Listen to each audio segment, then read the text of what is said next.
prácticamente tengo la misma edad que Isidro Copper. Casi nacimos juntos, ese es mi recuerdo.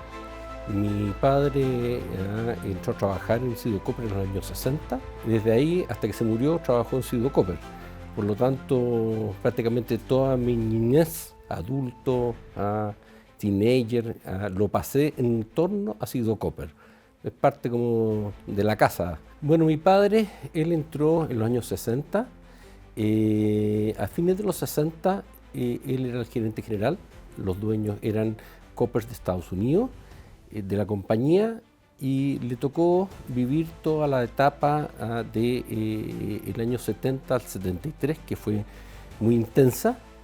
En ese entonces Copper le vendió a Corfo, a través de la CAP, la compañía. O sea, el dueño de la compañía pasó a ser la CAP. Afortunadamente hicieron un directorio, pero nunca intervinieron en la compañía. Por lo tanto, él siguió siendo el gerente general y los profesionales que estaban adentro siguieron trabajando, no diría normalmente, pero sí en forma profesional y haciendo que la compañía creciera y haciendo los trabajos que teníamos que hacer. Obviamente, aquella época fue muy difícil y ya prácticamente en septiembre del 73, muy cerca del golpe militar, a mi padre estaban todos en huelga. Lo llamaron ese día, el 11 de septiembre, tenía que presentarse porque lo iban a despedir. Para mi padre obviamente no era una sorpresa, eso nunca sucedió, por razones obvias, pero ya yo me recuerdo que en la casa mi padre ya tenía un trabajo en España, y como él era español, bueno, nos íbamos a ir todos a España, esa era la verdad, ese era el destino nuestro. Afortunadamente eso no pasó.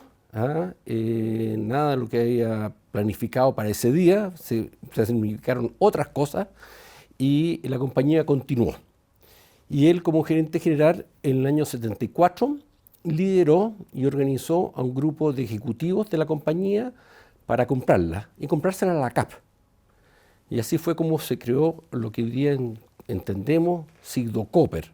Y los inicios de los primeros fundadores, de los 12 fundadores de ahora, porque los primeros fundadores fueron en el año 60. En los años después de la compra, Isidro Copper era solamente la empresa constructora. Supuestamente cuando compraron la compañía tenían varios proyectos que tenían que ganarse, pero se suspendieron, así que hubieron tiempos difíciles después del 74. Y ahí decidieron ellos que la compañía tenía que diversificarse, tenía que tener algo más, no solamente la construcción, porque tiene altos y bajos la construcción.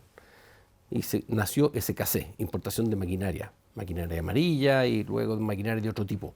Por lo tanto, ya en la época de los 80, la idea de que había que diversificar los negocios ya tenía cuerpo dentro de los socios.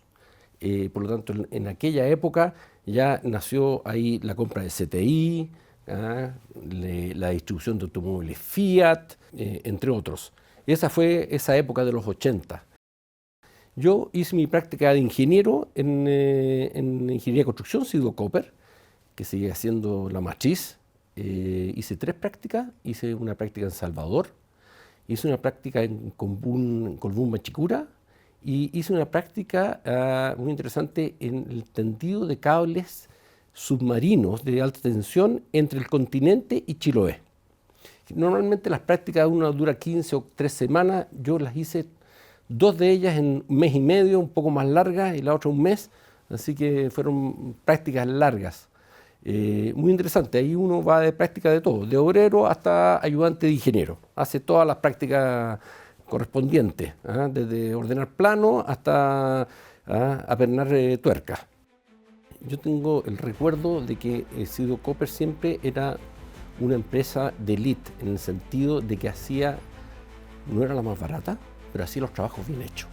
Entonces era una cultura muy de hacer el trabajo bien hecho, de la calidad y metodología, muy preocupada en las personas, el cuidado, la capacitación. Y me di cuenta, porque yo en todas estas prácticas vivía en obra, y pude compartir con todas las personas que estaban alrededor muchos cuentos increíbles, pero uno se da cuenta del valor de las personas, de todo tipo, desde el maestro primero, el maestro segundo, el soldador, hasta el ingeniero jefe de la obra, y por lo tanto es muy rico el poder conocer y entender cómo viven ellos en el trabajo que están haciendo. Y además apreciarlo, muy buenas personas.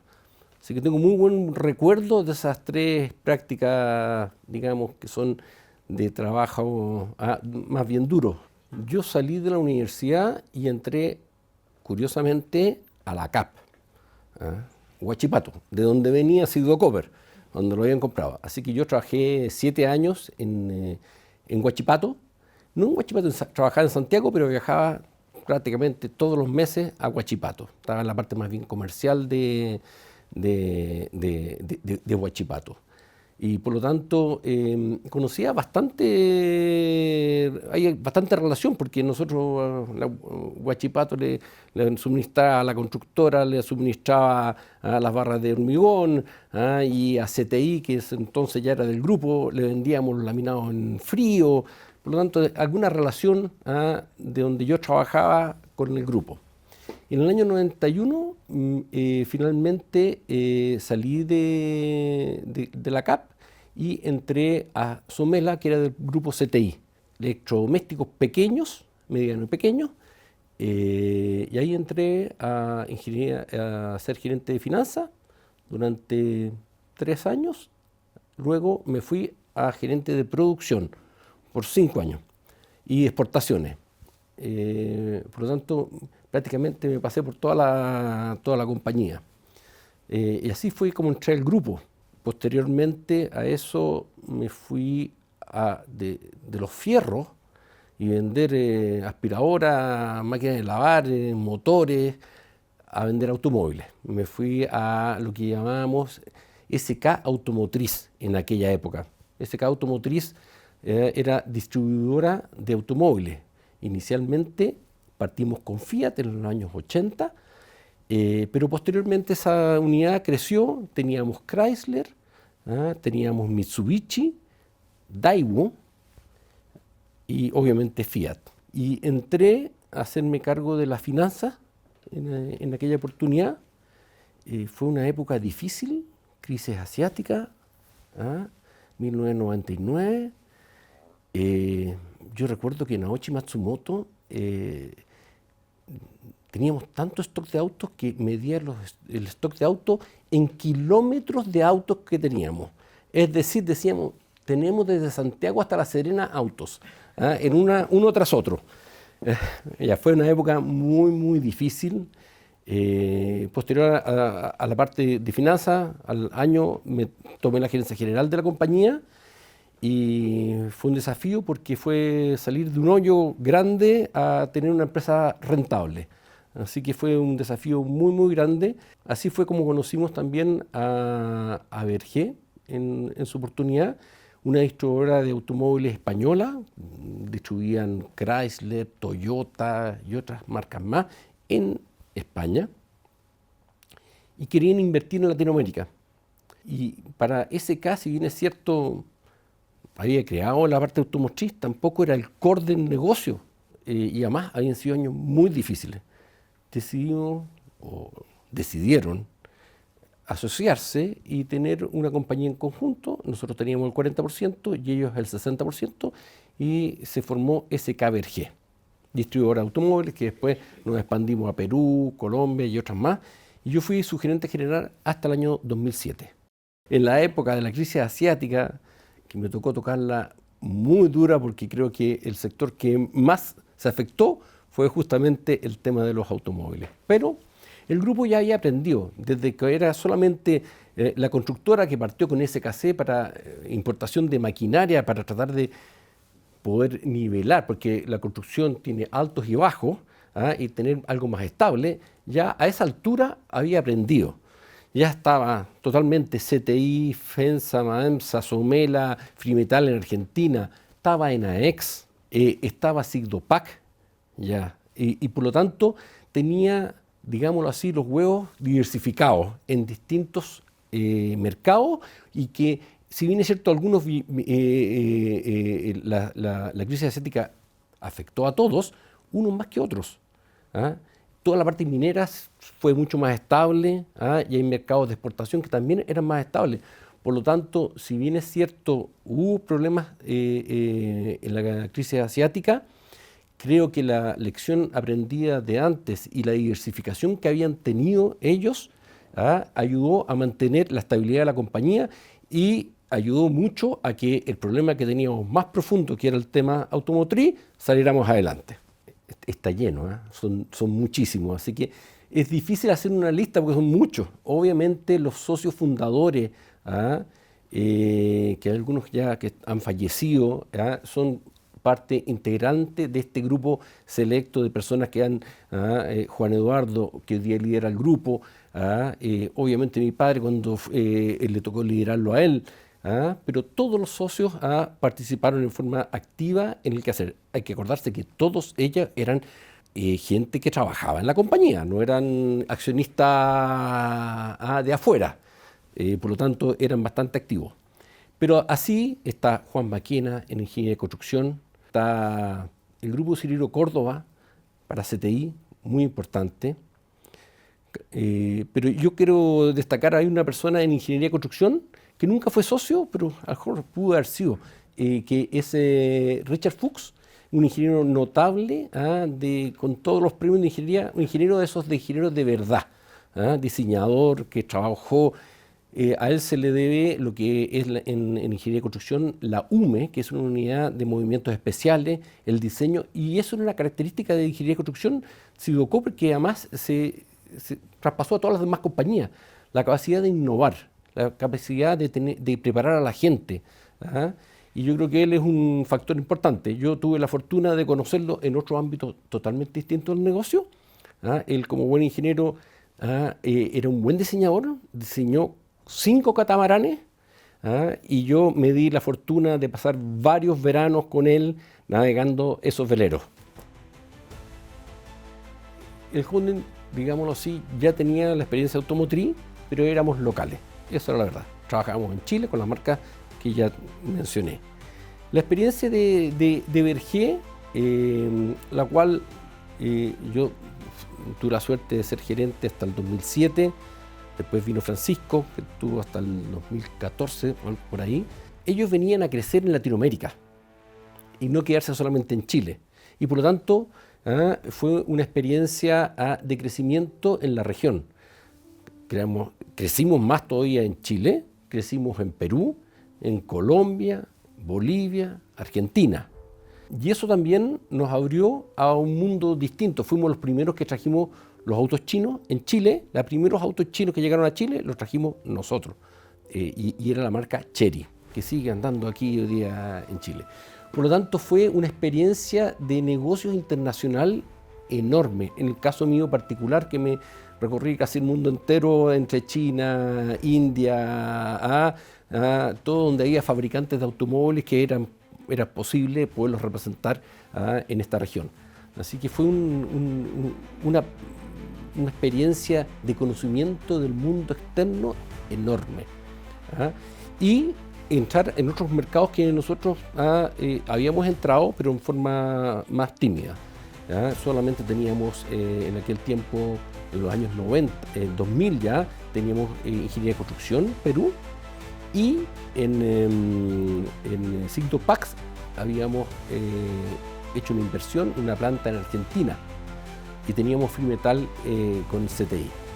Así que, pero esto fue una experiencia de conocer el mundo completo, de negociaciones arduas y con muy diferentes tipos de gente, chinos, coreanos, americanos, italianos, brasileros, muy enriquecedor. Nosotros, Sidocopper salió a la bolsa del 2005. Previo a la bolsa, ¿qué es lo que era Sidocopper? Sidocopper como SA era una empresa, digámoslo así, de papel. No tenía nada. ¿Qué es lo que había? Era que los socios, que eran ya en ese entonces eran solamente 6, porque 6 habían retirado, tenían acciones de las compañías que habían comprado. O sea, cada uno tenía acciones de Naex, o acciones de la constructora, o acciones de CTI, o acciones de, no sé, Puerto Ventana en aquel momento ya. Entonces, eran cada uno, pero las administraban todos juntos a través de este vehículo que era Sigdo Copper S.A., que tenía estructura, y que manejaba como si fuera una sola empresa, pero la verdad que era. Para la bolsa, cuando salimos a la bolsa, ¿qué fue lo que se hizo? Fue pescar todas estas empresas, meterlas todas a aporte de los accionistas a Sigdo Copper. Entonces, en vez de tenerlas personalmente, las tuvo Sigdo Copper. Y con eso se salió a la bolsa. Y se hizo un aumento de capital para hacer inversiones. Entonces, de una cultura de que yo tengo los huevos en distintas canastas, para que no se me rompan, a que pasamos a que pusimos todos los huevos en un ente y nos fuimos a la bolsa. Pero seguimos igual, teníamos el ente que era la bolsa y las mismas empresas, y cada uno andaba como por separado. Entonces, una de las cosas que encontramos en el 2007 era que había poca sinergia entre las compañías. Nosotros, un ejemplo nomás, había que hacer el estado financiero, obviamente se tocó porque hay que presentarlo a la FECU y toda la reglamentación que implica estar en la bolsa. Y hacer los estados financieros de cada una de las compañías era un dolor de cabeza enorme, porque cada uno lo hacía a su manera, con su software, y clasificaba las cosas de la forma que quería. De distinta manera, uno ponía los intereses de una cosa en una parte, el otro en la otra, y después sumar todo, era ya. Entonces, no había sinergia. Lo primero que dijimos, oye, tratemos de buscar sinergia, y lo primero que hicimos fue implementar un SAP para todos. Y fue cuando hoy día tenemos el grupo tiene un SAP, todos, y las cuentas contables y todas las son una sola. Sinergia. Buscamos sinergias en eso, buscamos sinergia en las cosas que compramos en conjunto, los pasajes aéreos o los seguros. Entonces, tratar de buscar sinergia dentro de esta diversidad de compañías que actuaban en mercados distintos. Eso fue como la primera trabajo que hicimos. Cuando se fueron comprando o creando compañías, no solamente comprando, creando compañías, eran como entes aislados. Lo que sí, todas estas compañías tenían una fuerte dominación en los directorios de SK. Es decir, voy a colocar, en ese entonces, mi padre, Juan Eduardo, Naoki Matsumoto y algunos de los socios participaban en los directorios, eran los directores de las compañías y trataban de transmitir esta cultura de SK, esa cultura de honestidad, ética, del trabajo bien hecho, metodología de trabajo, profesionalismo, cuidado de las personas. Y entonces eso trataban de transmitirlo a través de directamente de los directorios de cada una de las compañías. Entonces todos los directorios eran fuertemente dominados por los mismos socios fundadores. En definitiva, teníamos empresas aisladas y teníamos proyectos importantes que requerían capital. Por ejemplo, la PANA 4 de Naex, en Sigdopac estábamos invirtiendo en Argentina una planta nueva, y teníamos otros proyectos adicionales. Por lo tanto, necesitábamos ya sea o endeudarnos o hacer bonos, y se decidió ir a la bolsa a buscar ese aumento de capital que se requería. Adicionalmente, era exitoso esta forma de manejar, si bien es cierto, cada uno tenía sus acciones, era exitoso el manejarlas todas conjuntos. En esta empresa Sigdo Copper S.A., que era de papel, pero que tenía una administración, tenía un gerente, tenía un presidente, y todos trabajaban acá. Pero al final de cuentas, todos ellos alguna vez iban a traspasar estas acciones a los herederos, y había una especie de valor que estuviese todo junto en una compañía abierta a bolsa. Más fácil el día de mañana, iban a haber muchos herederos, y algo más fácil de desarmar que una cosa que fuera más como lo que existía antes. La diversificación obviamente era una ventaja cuando uno tiene los huevos en las distintas canastas, y cada compañía por sí sola era bastante robusta y tenía un buen desempeño. Pero del punto de vista cuando uno tiene una empresa en la bolsa, los accionistas de la bolsa dicen, oye, pero ¿por qué tiene línea blanca, automóviles, camiones, empresas que hacen explosivos? ¿Ah? Y ¿sabes qué? Déjame a mí invertir en lo que yo quiero. Tú enfócate, haz un foco, porque la verdad que pareces un conglomerado industrial, ¿no? ¿Ah? Y no una empresa con foco. Entonces, yo diría que una de las cosas que más la gente del mercado era que SK no tenía foco. ¿Ya? Y claro, nos tratábamos de vender el tema industrial, que era un grupo industrial de ingenieros, que eso era la fortaleza nuestra, pero teníamos un descuento de holding importante en el precio de la acción. Entonces, eso era una debilidad que teníamos, independiente de que cada una de las compañías pudiese ser fuerte en su quehacer. Lo que hicimos con los sistemas de información, de unificarlos, a buscar las sinergias que teníamos, eso ayudó obviamente a que esto fuera un poquito más verdad, pero no era suficiente, yo creo. Él fue el líder del grupo que partió comprando la CAP y fue el líder desde el 68, que fue gerente general y pasó toda la parte y por lo tanto yo diría que tanto él pero como el resto de los socios, y me refiero a todos, Juan Eduardo, ¿no? Siempre han tenido un espíritu emprendedor. Se podrían haber quedado con Sido Copper nomás y haber hecho su vida en Sido Copper, en la constructora. Pero ellos estaban llamados a hacer algo mucho más grande que solamente una empresa constructora, que a lo mejor se iba a Perú y a la Argentina o a Brasil a lo máximo. Ellos estaban llamados a hacer algo más grande y en otras áreas. Y así fue como compraron CTI, se arriesgaron un negocio que ellos no conocían, iban con buenos socios, como era Cirilo, Guayi Yusef y Juan Elgueta.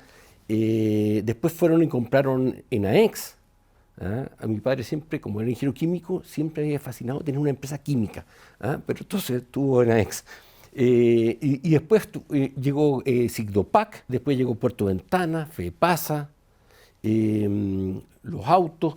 Entonces, este espíritu emprendedor, algo característico tanto de mi padre como del grupo completo, y que Juan Eduardo sin duda ha continuado. Esa de no tenerle miedo a las cosas, la cantidad de cosas malas que se hicieron en el tiempo. Bueno, aquí siempre se cuentan las historias buenas, pero también hay fracasos. Cuando trataron de hacer una petrolera en Ecuador, o el tipo o la empresa agrícola, o sea, hay que fracasar para poder tener éxito. Entonces, la historia nuestra está llena también de fracasos y de éxitos también. Afortunadamente, más éxitos que fracasos. Yo diría que esa es la característica más importante. Y la otra, el trabajo bien hecho, la honestidad en los trabajos, en los negocios. La honestidad en los negocios. Nosotros somos una empresa característica de ser honesta, preocupados de las personas, preocupados del ser humano. Y nosotros. Siempre mi padre decía, años atrás, ¿para qué hacen todas estas cosas de lo que se llama hoy día ESG? O uno nace en la cuna bien o no nace bien en la cuna. Entonces hay que hacer las cosas bien porque así se nace bien. O sea, el bien nacido se va a preocupar de las personas, se va a preocupar de la sociedad, se va a preocupar del medio ambiente, no porque hay una ley que haya que hacerlo. Yo diría que esos son los legados y ese espíritu de emprender es lo que nos ha llevado a donde estamos. Cerca del 2010, nosotros ya teníamos esta visión del mercado en que no teníamos foco y nos hacían descuentos de holding bastante grandes al valor de la acción. Y en realidad tenían algo de razón. Nosotros dijimos, bueno, ¿qué es lo que es característico nuestro? ¿Dónde está el core de lo que es Sido Copper? ¿Dónde estamos? Lo primero que dijimos, mira, venimos de la construcción nosotros el 70% de la constructora es la minería y otras industrias, papel y otras más, energía también. Enaex era el más importante en aquel momento, es minería, SKC y renta al equipo. Básicamente el 70% del EBITDA va a la minería. ¿Y qué cosas son las que son de otro rubro? Obviamente CTI y Sigdopac en aquel entonces, y los automóviles. Bueno, los automóviles ya habíamos salido una buena parte porque teníamos solamente el 40%. Y dijimos, pero el mundo está cambiando en forma drástica y dinámica. Voy a poner un ejemplo. CTI, nosotros éramos el mundo de la línea blanca. Creo que ni siquiera el 1% del mercado mundial. En Sigdopac, del plástico, dicho lo mismo. Ni éramos ni el... Claro, a lo mejor era importante en Chile, pero nada. Y los cambios tecnológicos que venían eran enormes. O sea, la capacidad de invertir de un Electrolux o de los chinos en nuevas máquinas de lavar, refrigeradores o nuevos plásticos, era infinita. Y dijimos, es imposible seguir el ritmo. Entonces dijimos, vámonos a lo que sabemos hacer bien nosotros y donde tenemos ventaja. Entonces dijimos, la minería. La minería es el foco nuestro. Entonces, nosotros estamos, ¿dónde en la minería? ¿Estamos en la construcción de las minas? Sí, muy importante, ingeniería de construcción es un pilar, es algo local, en Chile, Perú, máximo, es local. En AEX se hace muy bien, estamos construyendo Pana 4, lo estamos terminando, vamos a tener el complejo más grande del mundo en un solo sitio que produce nitrato de amonio, 820.000 toneladas anuales, y por lo tanto, ¿qué cosa no pega acá? Son estas otras empresas. ¿Qué cosa más nos falta en la minería? Tenemos la mina, el proceso, no tenemos nada en el proceso. Porque el arrendamiento de equipo a veces en el proceso, pero más bien en la mina. Y después, en la parte logística, sí, teníamos Puerto Ventana, FEPASA, que le daba principalmente a servicio a la minería y a otras industrias como la celulosa. Perfecto. Entonces, lo que dijimos es, enfoquémonos acá y ¿qué es lo que tenemos que hacer? Es deshacernos o vender CTI, Sigdopac, y ir y adquirir algo en el proceso minero. Y así fue como fuimos. Inicialmente tratamos de comprar Molycop, llegamos segundo, al final nos ganó un australiano que pagó bastante más y después quebró, pero en fin, y por lo tanto fallamos. Y luego fuimos hacia Magotó. Dijimos, oye, un objetivo, hicimos la línea de valor. Esto sí que tiene sentido porque estamos en la línea de valor de la minería. Y Magotó es un ente importante, ese es el segundo mejor del mundo, o más grande. Tomamos la decisión de ir a tratar de comprar Magotó. Eso me acuerdo porque exactamente fue el día que cumplía un año exacto de la muerte de mi padre, que hubo una misa en memoria de él. Y ese mismo día yo no fui a la misa, porque me tomé el avión a tratar de negociar y iniciar el proceso de negociación de Magotó. Y dije, mi papá va a estar feliz que yo vaya para allá. Así que me salté la misa y me fui en el avión. Esto fue un cambio relativamente cuántico y dijimos ya, primero que nada tenemos el foco, que es la minería. ¿Qué es lo que queremos ser? ¿Queremos ser cercanos a nuestros clientes? ¿Queremos ser clientes de largo plazo? ¿Queremos ser relevantes en nuestros clientes? Relevante, o sea, no queremos ser los más grandes, pero ser relevantes y tener capacidad de innovar para nuestros clientes. Entonces nos dimos cuenta de que comprando Magotó, que era una empresa ya global, porque sus pares eran globales, él competía con globales. En AEX, si bien es cierto, estábamos muy concentrados en Chile, estábamos tratando de ir a Perú, dijimos, oye, aquí también, la competencia de AEX es global. Y por lo tanto nosotros tenemos que ser, tanto Magotó como ENAEX, tienen que ser empresas globales. Y empieza la internacionalización de ENAEX. Primero Brasil, después viene Francia, después Sudáfrica, Australia, Estados Unidos. Y en Magotó también crecimos, compramos, pero nos fuimos a China, crecimos en Tailandia, en Sudáfrica, invertimos más. Y nos transformamos en un ente, yo diría, a nivel mundial, de relevancia mundial. Los clientes son los mismos en todas partes del mundo. O sea, tenemos BHP en África, o en Australia, o en Chile, o en Estados Unidos. Tenemos los mismos clientes prácticamente en todas partes del mundo. Somos reconocidos mundialmente. Somos en ENAEX el número 3 del mundo en tamaño. En Magotó somos el número 2 del mundo en lo que hacemos.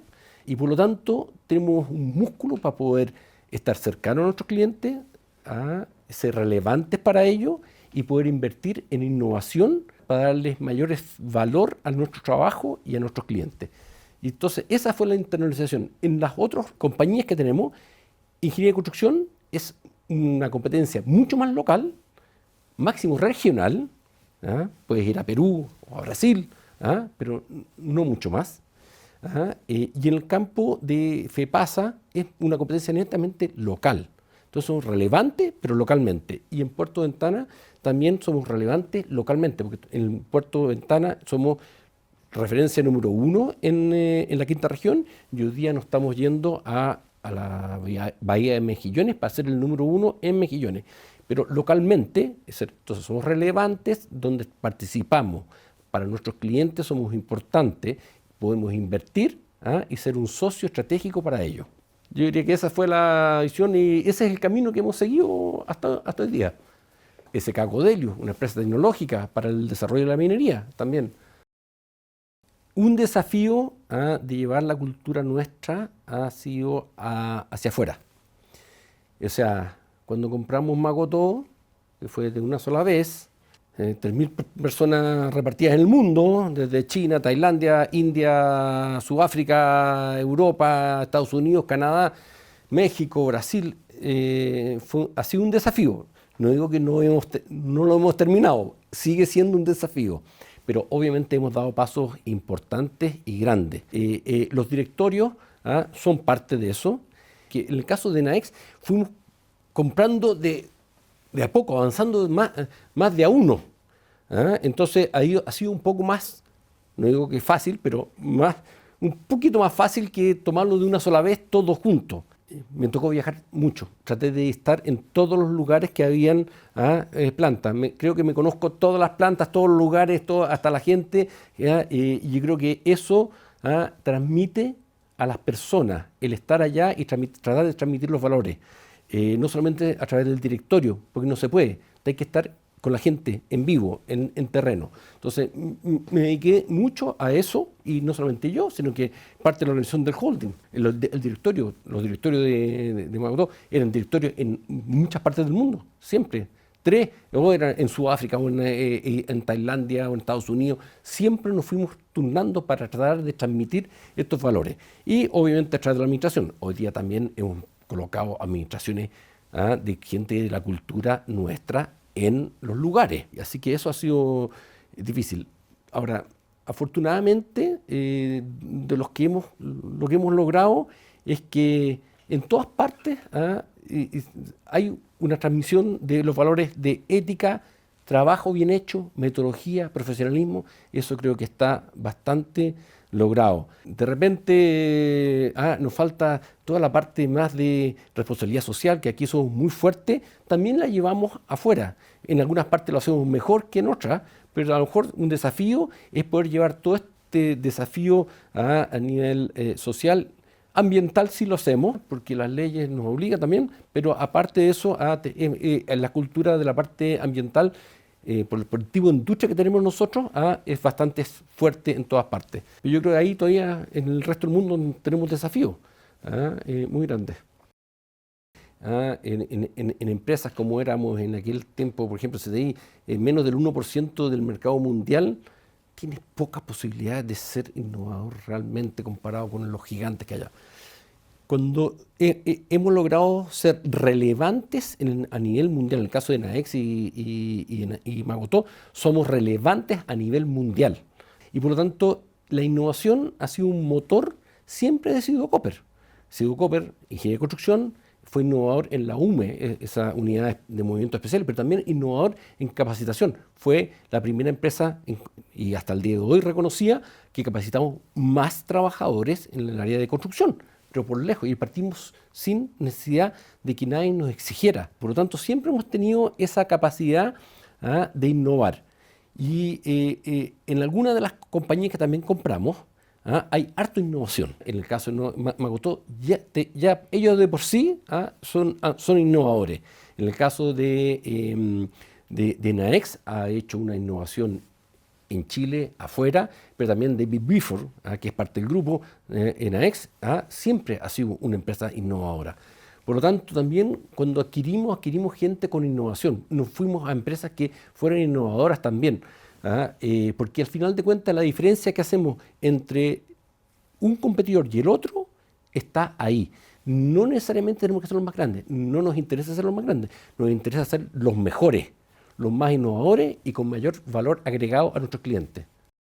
Claro, en el 2000 nos encerramos y en Chile más que en otras partes. Curiosamente, al poco andar ya teníamos organizado todo a través de Teams, y fue una época curiosa porque trabajamos más que nunca, muchas más horas que las que trabajábamos normalmente, porque además como que no había horario.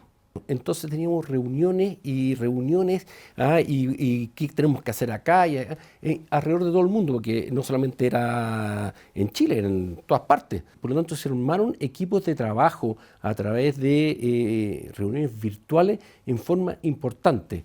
Y trabajamos muchísimo, creo que fuimos, no sé, yo creo que lo hicieron todo el mundo, pero este trabajo virtual dio mucho, fue muy exitoso. Después que pasó, uno se da cuenta de que es una herramienta muy útil, pero no para todo. Y como dije yo, para transmitir la cultura y para transmitirla, hay que estar en los lugares. Y hay que conocer a la gente, hay que salir a comer con la gente y de repente tomarse un vaso de vino. Eso es lo que hace la diferencia entre una compañía que ve solamente por Zoom, y otra que está con su gente en terreno. Si bien es cierto, es una herramienta poderosísima, lo ocupamos todos los días, pero no hay que olvidar de que somos personas y que todavía nos gusta juntarnos. Al ser humano todavía le gusta la parte social. Por lo tanto, yo creo que como lección está bien, sacamos una herramienta muy útil, nos unimos como grupo humano en forma impresionante, y eso hay que mantenerlo, pero creo que también hay que volver a que las relaciones interpersonas son relevantes para el quehacer de la compañía. Aquí en el grupo hay varios que son vascos, y los vascos no somos tosudos, sino perseverantes. Entonces nos pusimos un objetivo y creo que hemos sido muy perseverantes todos. Se creyó en el proyecto y al creer en el proyecto todos hemos trabajado muchísimo para ello, la compañía completa.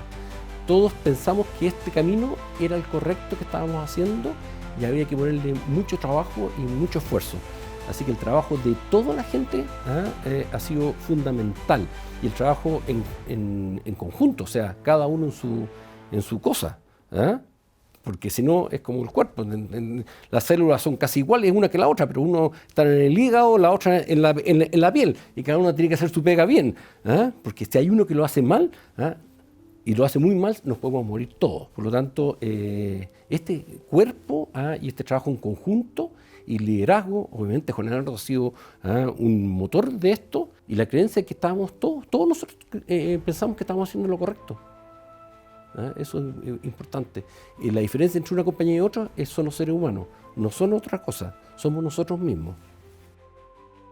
Siempre, y si me ha quedado grabado, capaz que también de la casa, el trabajo es algo importante en la vida, y es algo que el ser humano tiene que hacerlo para honrarse a sí mismo. El trabajo bien hecho hay que hacerlo, obviamente la parte profesional.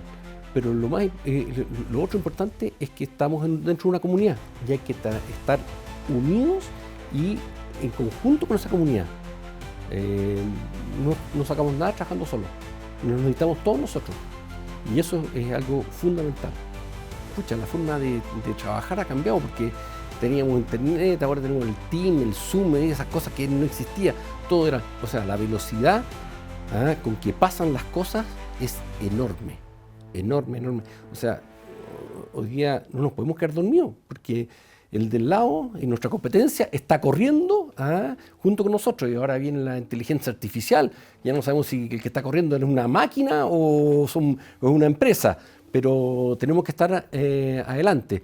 Y por lo tanto vienen desafíos muy grandes. La velocidad del cambio es tan elevada y las herramientas que están disponibles son gigantescas. Y eso es un desafío que tenemos como compañía a futuro. Yo creo que siempre es importante saber la historia y de dónde venimos. Porque si no, como que nos perdemos y no sabemos a dónde vamos. Entonces creo que para todas las generaciones es importante conocer la historia de SK y cómo fue creado este grupo y cómo fue cómo hemos crecido en distintas épocas de la vida nuestra. Los desafíos son grandes, pero dos cosas importantes. La ética en los negocios, súper relevante. Segundo, el ser humano es más importante porque sin personas no hacemos compañía. Yo vuelvo a decir, la parte técnica, trabajo bien hecho, hay que hacerlo a conciencia y bien hecho.